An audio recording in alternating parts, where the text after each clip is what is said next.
네, 여러분 안녕하세요. 우리 2024년도 거두절미하고 33번 해설해 보도록 하겠습니다. 말도 많고 탈도 많은 문항이죠. 정답률이 한 18% 정도밖에 안 나왔었던 것 같아요. 자, 강의 순서를 먼저 알려드리면요. 첫 번째로 문제를 해설하고 글의 구조를 먼저 파악을 할 겁니다. 그리고 어려운 구문이 있다면 구문을 체크 한번 해볼 거고요. 그 다음에 그 내신 대비하는 데 있어서 중요 어휘 플러스 중요 어휘와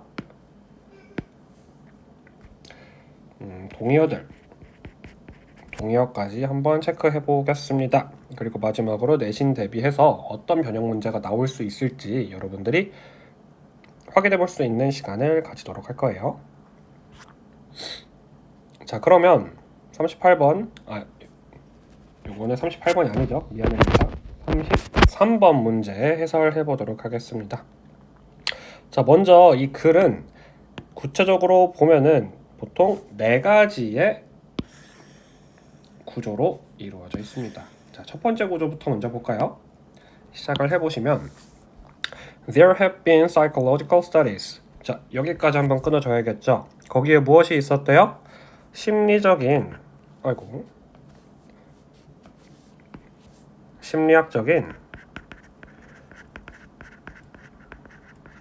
study는 공부하는 게 아니고 연구겠죠.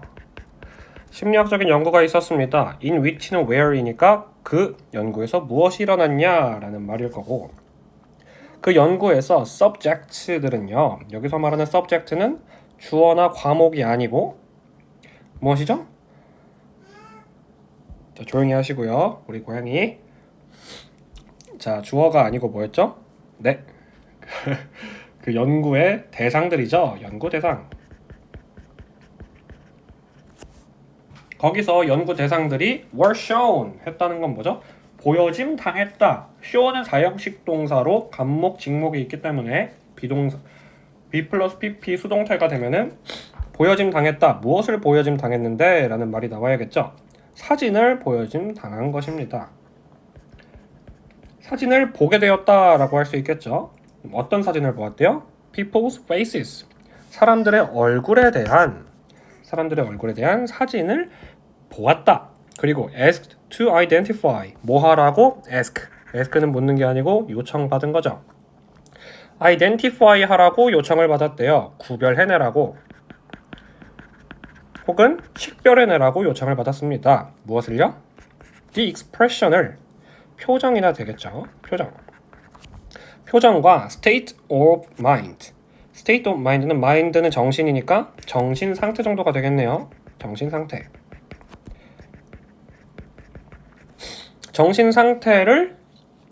상태 혹은 표정을 구별하라고 요청을 받았습니다. 근데 그것이 어떤 것? evinced 된 것. 여기서 말하는 evinced는 being이 생략됐다고 볼 수 있는 분사 구문이죠. 그러면 뭐예요? evince가 정확히 나타나다라는 것이니까 나타나 있는. 자, 정확히 나타나져 있는 정신 상태와 표정을 구별하라고 요청을 받았답니다. 예를 들어서 이렇게 웃는 모습의 표정을 보고 나서 웃는 표정을 보고 나서 정신 상태를 구별하라고 했으면은 행복, 이런 것들이 예상 가능한 답변이 되겠죠. 반대로 우는 모습을 봤으면은 슬픔이라는 것이 예상 가능한 답변이 될 것이고요. 그런데 the results, 그 결과들은 뭐 했대요? are invariably very mixed. 여기서 invariably라는 말은 많이 안 쓰긴 하지만 보시면 vary에서 파생이 되었죠. vary가 뭐죠? 다르다라는 동사죠. 그럼 variable은 변인 혹은 변수, 또 다른 말로는 조금 변동이 많은 이라는 뜻이 될 거예요. 그럼 invariable은 뭘까요? 네, 그렇죠. invariable은 in, 부정형 접두어가 붙었으니까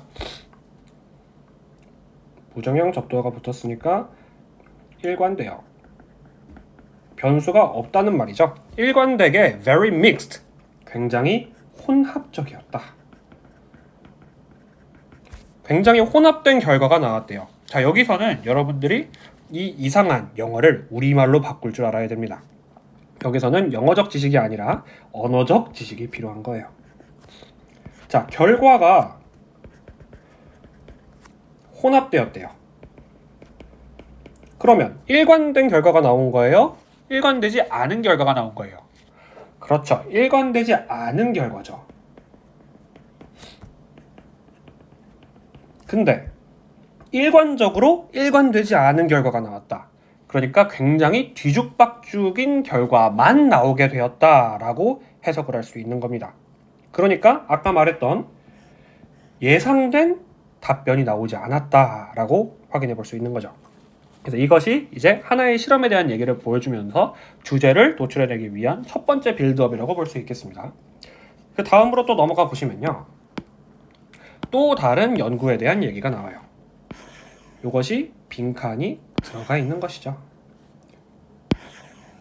이 밑줄 친 부분이 빈칸이랑 관련이 되어 있을 겁니다. 왜냐면 우리들은 이미 이 글에 대해서 정답을 알고 있죠. 그래서 굳이 정답을 맞춰보지 않을 거예요. 그러고 나서 새로운 연구를 얘기하게 되죠.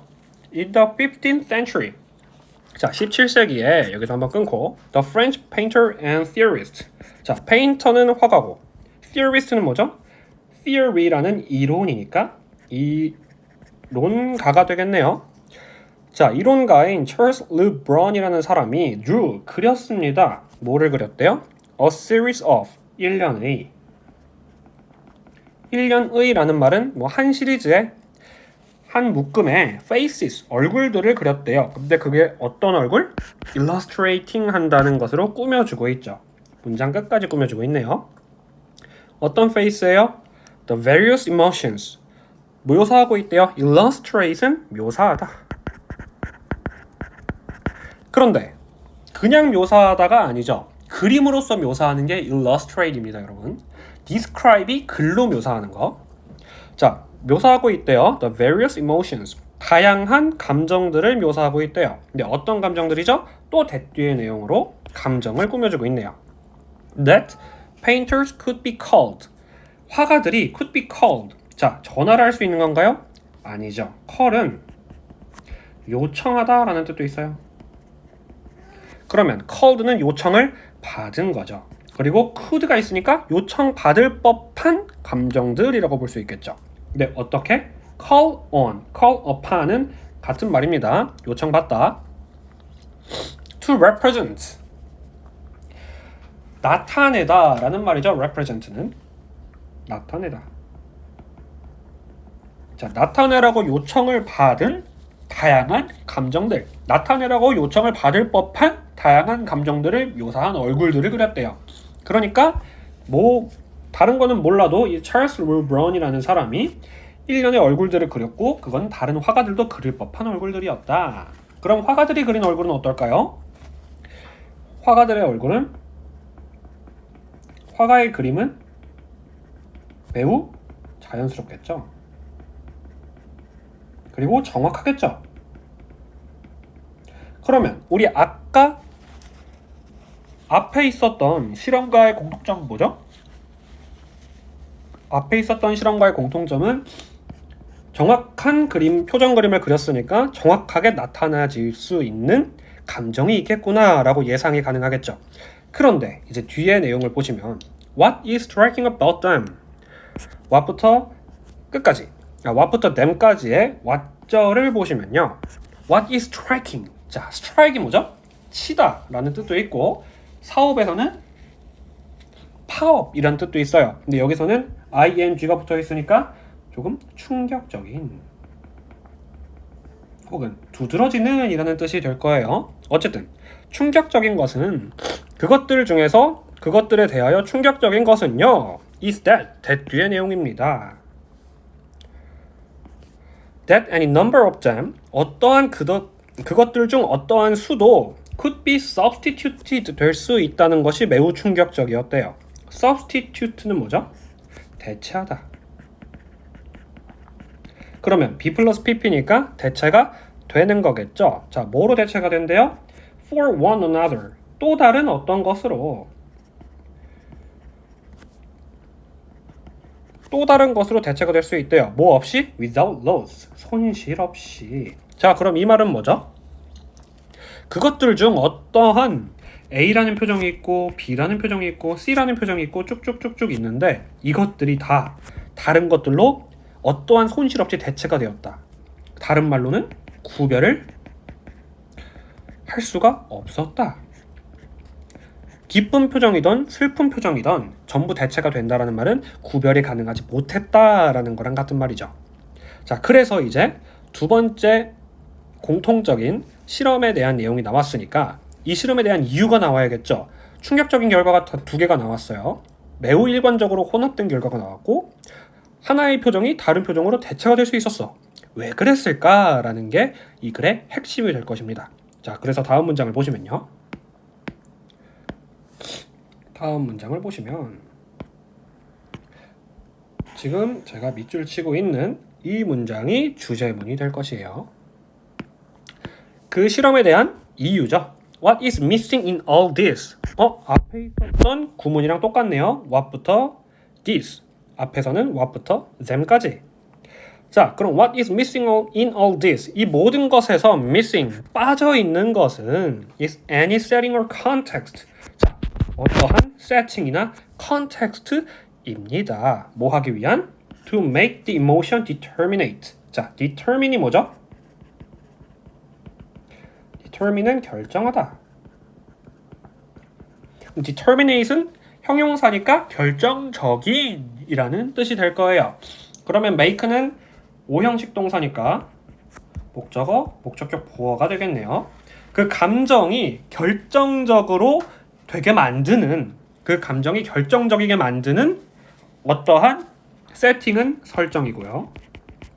컨텍스트는 맥락이죠.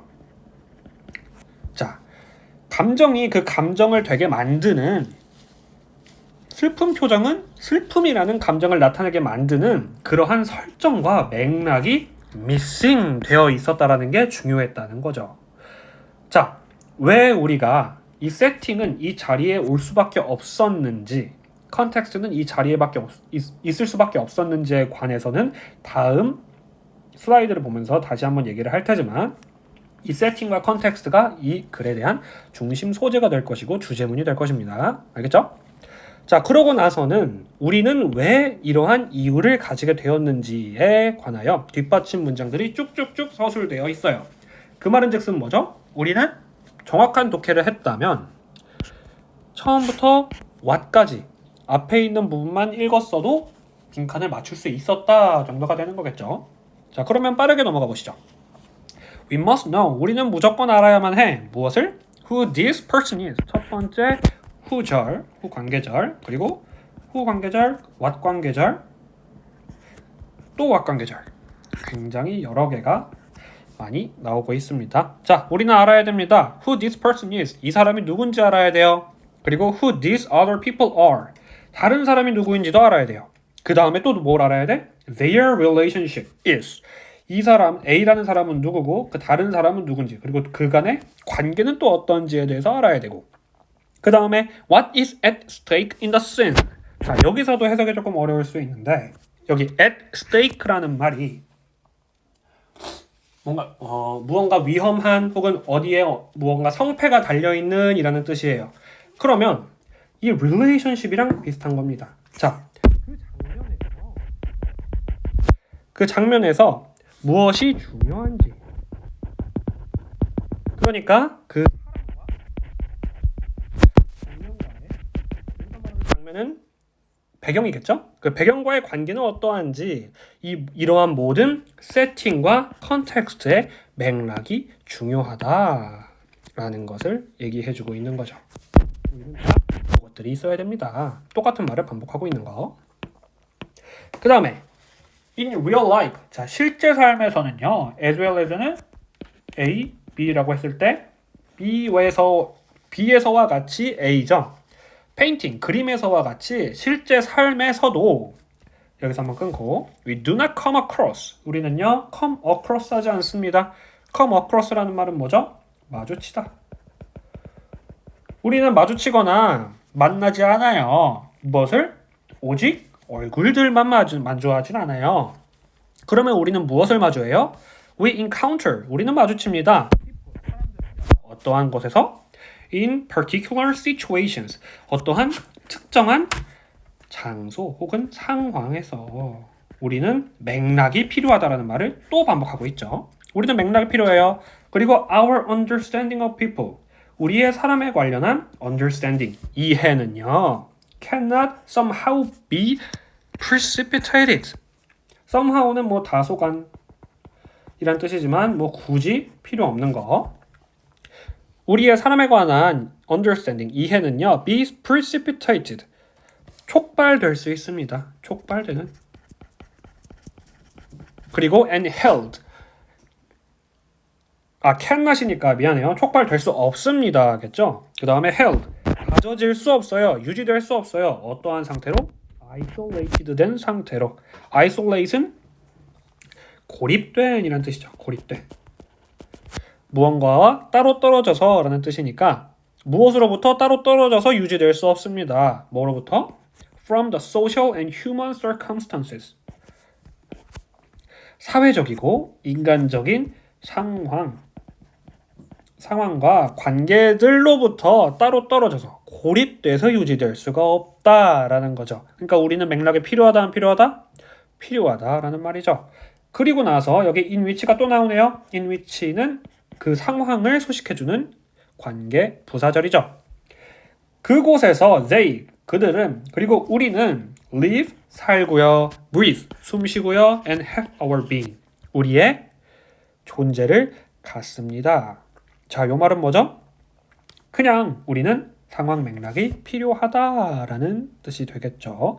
자, 이렇게 해서 이 문제 자체는 4가지의 파트로 이루어질 수 있을 거예요. 첫 번째로 예시 빌드업 하나, 두 번째 주제랑 직접적으로 관련된 빌드업 하나, 그 다음에 주제문이 나오고 주제문을 뒷받침하는 문장들이 쭉쭉쭉 뒤에 나오게 되는, 어떻게 보면 조금 전형적이라고 할 수 있고 어떻게 보면 조금 전형에서 벗어났다라고 할 수도 있는 고난도의 문제라고 볼 수 있을 것 같습니다. 좋아요. 자, 그러면 넘어가 보시죠. 자, 그럼 다음 파트는 구문을 체크하는 건데요. 여러분들이 이 문제를 풀려고 했을 때 이 구문을 알았으면 굉장히 이 사람이 하고 싶은 말을 쉽게 찾아낼 수 있었겠다. 주장을 확실하게 알 수 있는 방법.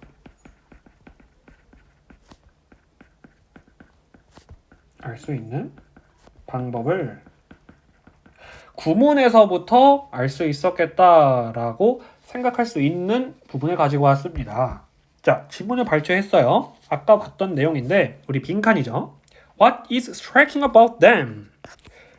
What is striking about them? 이라고 what절이 나오고 이 비동사가 나온 다음에 뒤에 내용이 있는 구문입니다. 이것은 뭐냐면 what 유사분열문이라고 하는 건데요.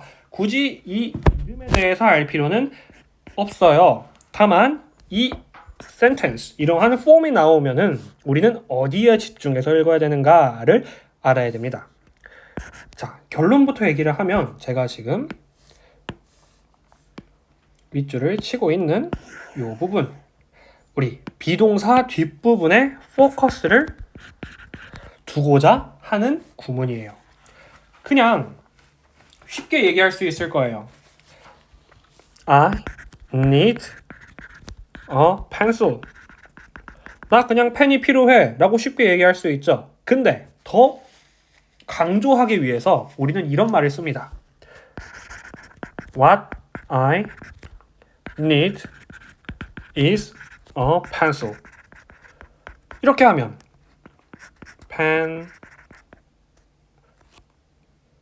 pencil이라고 하면은 우리는 그냥 나 펜이 필요해. 아이고 미안합니다. 이거 아이패드를 거의 처음 써서. 자, 우리는 펜이 필요해 라고 쉽게 얘기하는 것보다는 What I need is a pencil 이라고 하면 나 진짜 펜이 필요해 라고 뒤에 있는 내용, 그 펜이라는 것을 강조하기 위해서 what 유사분열문 구절을 쓰는 거예요. 자, 그러면 우리 아까 봤었던 거, 여기 더럽긴 하지만, 자, 좀 더럽긴 하지만 같이 한번 보시죠. any setting or context라는 게 있었죠. 자, 이건 어디 있죠? 예, 똑같이 what절이 있고 비동사가 있는 다음에 비동사 뒤에 setting과 context라는 것이 있는 거죠. 그래서 우리는 이러한 문장을 보았을 때 눈치껏 뒤에 있는 내용이 중요하구나. 앞에 빈칸이 중요한 내용이었으니까 뒤에 있는 setting과 context도 똑같은 문장 구조를 갖고 있기 때문에 뒤에 있는 내용이 굉장히 중요했구나. 실제로도 중심 소재가 이게 되었구나 라는 거를 알 수 있다면 100점을 맞을 수 있겠죠. 그죠? 좀 어려울 거예요. 자, 아무튼 그럼 해석을 어떻게 하냐. 아까 제가 계속 얘기했던 것처럼 동사 뒤 내용을 강조하기 위해서 사용하는 것이고요. 이 뒤에 내가 뭐 한 것은 바로 이것입니다 라고 그냥 해석을 해주시면 될 것 같아요. 굳이 해석은 하지 않을게요. 자, 그러고 나서 우리 내신을 확인할 수 내신을 준비하는 것이기 때문에 여기 문제 변형으로 비동사의 시제를 물어볼 수 있습니다. 자, 여기서 앞에 있는 지문 예문을 보시면은 is 비동사는 여기서 현재 시제가 나왔죠. 그리고 what절에서도 현재 시제가 나왔어요. 자, 만약에 what절에서 과거가 나왔다. was가 나왔다고 칩시다. 그러면 주절에 있는 is도 was로 바뀌어야 돼요. 물론 해석에 따르는 것이긴 하지만 자, 그렇다면 what절에서 미래가 나왔다면 will be가 나왔다면 자, 여기서는 대부분 여러분 이건 대부분입니다. 대부분 그냥 비동사인 is가 나올 확률이 굉장히 높아요. 자, 이건 해석을 해야 되는 거긴 한데 will be가 나왔다고 해서 본절에서도 will be가 나올 이유는 없다라는 거를 지금 알려드리는 거예요. 그래서 여러분들이 만약에 이거를 어법 문제로 내시는 선생님이 계시다면 어법 문제로 많이 얘기를 하셨다면 자, will be가 아니고 is인 비동사 현재 시제를 써주셔야 된다라는 거를 하나 알려드리고 가겠습니다. 자, 좋아요. 자, 그 다음에 우리 중요 어휘를 한번 체크해 봐야겠죠. 자, 이 어휘는 우리가 왜 체크하냐. 내신 변형으로 나왔을 때 지문이 변형으로 나왔을 때 단어를 요 동의어들로 바꿀 수 있기 때문에 예상되는 동의어를 제가 가지고 와봤어요. 자, 이거는 제가 굳이 다 설명할 필요는 없을 것 같습니다. 예를 들어 얘기를 해보면 이 evince, 분명히 보여주다, 나타내다 라는 뜻을 갖고 있는 어휘 이 evince는요 이러한 예문에서 사용이 됩니다. She evinced an interest in art at an early age. 그녀는 보여줬어요. 예술에 대한 아주 깊은 관심을요. 어디에서? 아주 젊었을 때, 아주 어렸을 때. 자, 여기서 중요한 건 동의어겠죠. 아까 말한 것처럼. 제가 이렇게 빨간 글씨로 해놓은 것들이 있죠. 자, 이 빨간 글씨는 굉장히 매우 똑같은 의미를 갖고 있는 어휘이기 때문에 선생님들도 이것들로 어휘를 바꾸고 싶은 욕구가 있을 거예요. 그래서 이 evince의 동의어는 display다. 요거 하나는 알고 갔으면 좋겠다라는 마음으로 제가 빨간 글씨로 해놨습니다. 그 다음에 invariably도 똑같아요. constantly 할 만합니다. 나머지 것들은 한번 참고를 해보시죠. 좋아요. 자, 그 다음에 마지막입니다. 자, 내신 대비로 요 문제는 어떻게 변형이 될 수 있을까라고 제가 생각을 해봤을 때 제가 선생님이라면 제가 평가관이라면 저는 이런 식으로 내겠다라고 저의 경험을 조금 녹여서 얘기를 해볼게요. 자, 난이도 제한, 순서 맞추기죠. 맨 처음에는 우리 아까 1단계부터 4단계의 지문 구조를 가지고 있다고 그랬죠. 그래서 1단계를 박스로 준 다음에 2, 3, 4를 B, C, D로 나눠서 충분히 출제를 할 만합니다. 그런데 너무 쉬운 유형이기 때문에 솔직히 잘 나올 것 같지는 않지만 나온다면 순서 맞추기가 나오기 매우 쉽겠다. 만약에 선생님이 쉬운 출제를 지향하신다면 그런 선생님 스타일이라면은 이거 나올 만합니다. 선생님의 스타일을 잘 파악을 해야 돼요. 자, 그 다음에 난이도 하, 연결사 넣기가 있겠죠. 자, 요새 수능에서는, 그리고 요새 내신은 모두 수능 트렌드를 따라가는 내신 출제를 하게 되어 있습니다. 그런데 우리 경력이 조금 많으신 선생님들 있죠? 조금 나이가 있으신 선생님들께서는 요런 연결사 넣기가 옛날 수능에 나왔었기 때문에 충분히 출제하실 가능성이 있어요. 저도 학교에서 근무를 할 때 학교에 있다 보면은 요런 식으로 출제하시는 선생님을 많이 봤고요. 그래서 나이 있으신 선생님은 출제 가능성이 있으니까 만약에 저를 자신을 가르치는 선생님께서 나이가 좀 있으시다. 그러면 요거 연결사 넣기를 한번 확인해 보셔야 됩니다. 연결사는 뭐 however, besides, 뭐 우리 첫 번째 구간이 있었고 두 번째 구간이 있었으니까 요 사이에 뭐 similarly 이런 단어들이 나올 수 있겠죠. 이런 것들 연결사는 직접 외우시는 수밖에 없죠. 한번 확인해 보도록 하시고요. 그 다음에 난이도 중난이도로는 제목 맞추기가 있을 거예요. 젊은 선생님들은 제목 맞추기 하는 것을 선호합니다. 왜냐하면 제목은 그 글의 핵심이죠. 토픽이 될 수 있겠죠. 그리고 플러스 또 다른 해석이 들어가야겠죠. 그래서 이 제목으로 굉장히 어려운 문제를 낼 수도 있기 때문에 제목 맞추기를 젊은 선생님들은 선호하십니다. 저도 선호했고요. 그래서 여러분들 이 제목이 나온다면은 글의 핵심을 파악하는 게 반드시 중요할 것이고요. 이 핵심이 어떤 표현으로 나오는지 조금 예상을 해보시고 그 다음에 그것을 간단하게 독해할 수 있는 능력이 필요할 겁니다. 자, 그래서 제가 이 문제 내신 대비를 하기 위해서는 챗GPT를 활용해 보시는 걸 추천드려요. 왜냐하면 이 글을 넣어놓고 이 지문을 전부 GPT에 넣어놓고 제목 만들어줘. 그러면 제목을 만들어 주겠죠? 자, 요 제목을 5개 더 만들어줘. 자, 그러고 나서 이거를 여러분들이 해석을 해보시는 겁니다. 그러면 같은 내용으로 5개의 표현이 만들어지기 때문에 어떠한 문제가 나오더라도 어떠한 제목의 표현이 나오더라도 여러분들은 대비할 수 있겠죠. 무슨 말인지 아시겠죠? 좋아요. 자, 그 다음에 난이도 상으로는 어법과 어휘가 있습니다. 솔직히 이것들은 내신에서 변별을 위해서 하는 거예요. 자, 너 이 단어도 알아? 너 이 어법도 알아? 너 여기에서 이거 시제 바꾸면 맞출 수 있어? 자, 이거는 솔직히 여러분들의 영어 실력에 대해서는 크게 도움이 안 되는 유형이기는 합니다. 진짜 도움이 되지 않는 건 확실해요.